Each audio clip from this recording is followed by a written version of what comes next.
One of the highlights of Brighton Digital Festival 2021 were the BDF Sessions, a series of intimate discussions on prevalent topics and issues in the digital world.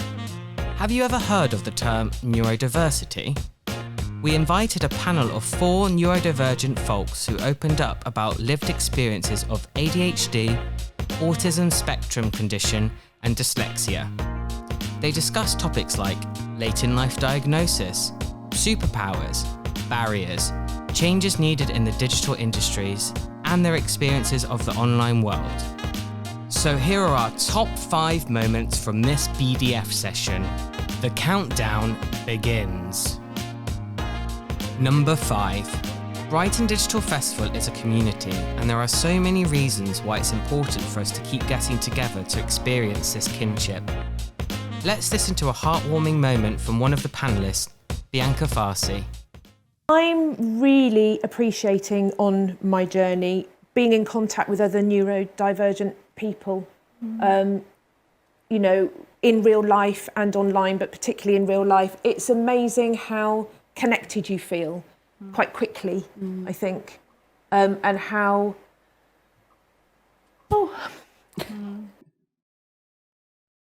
to be able to speak really openly. Yeah, it's a relief, isn't it? In a safe place. Yeah, well, that's brilliant, and we've done that, and it's for all of us. It's been wonderful to share it and to bring this in. Next up, number 4. The discussion got deep when an audience member brought up the wider disability justice movement, sparking a fruitful exchange. I think it's impossible to imagine spaces for neurodivergent people to thrive without talking about a wider disability justice movement and solidarity between different disabilities.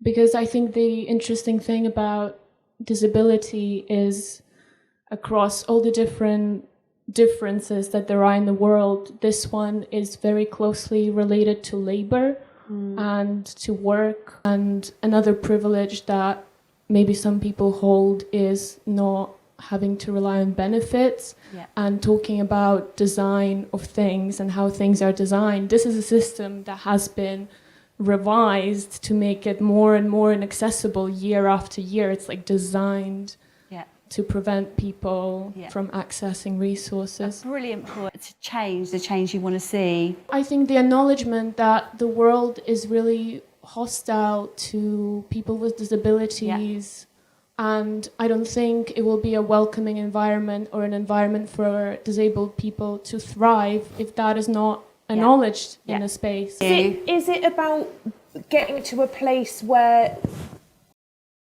Kate was talking about this earlier, where it's not seen as a difference that is designed for? Is that what you're saying? And it's more of we're sort of naturally more inclusive.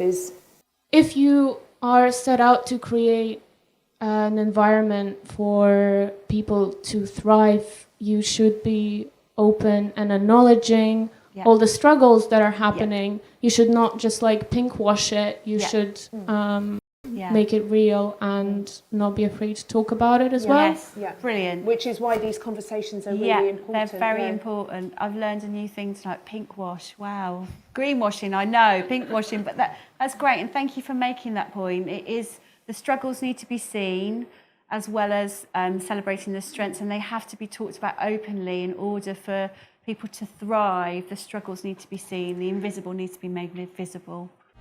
Number 3.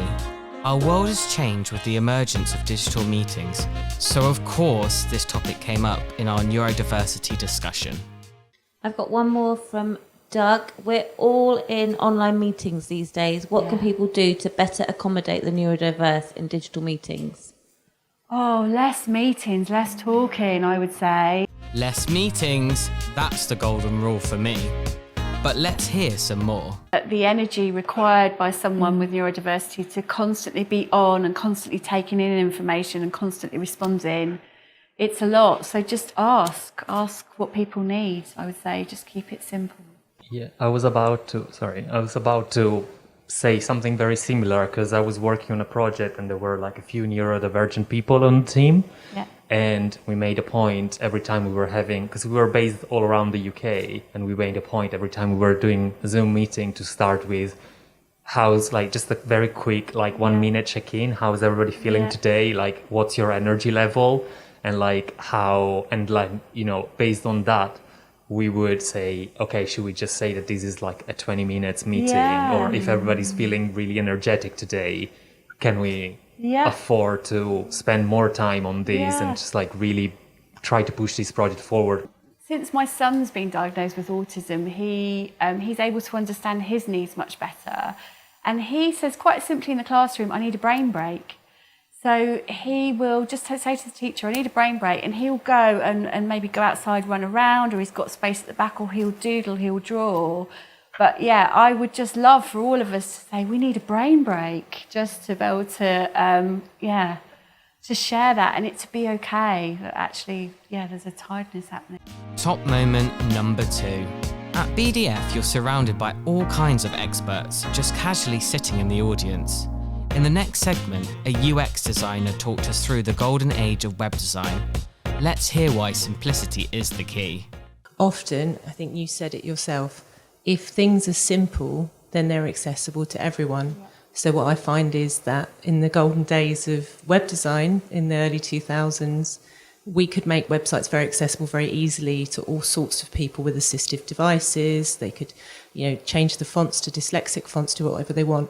As we've seen commercialism take over the web industry, what we've seen is an increasing complexity, futility for most of the features, and that accessibility has become nothing but tokenism. There is no accessibility left. So I know there's a strong movement within Brighton, within the digital community, for less is more. And I'd really, really like to enforce the idea that that serves not just ourselves and neurodivergence, but almost every type of disability you can imagine.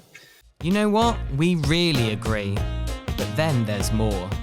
But what I really wanted to talk about was the actual experience of using digital services as someone with ADHD. And I don't know if you'll identify with this, but our world seems to have boiled down to a series of online forms to be filled out.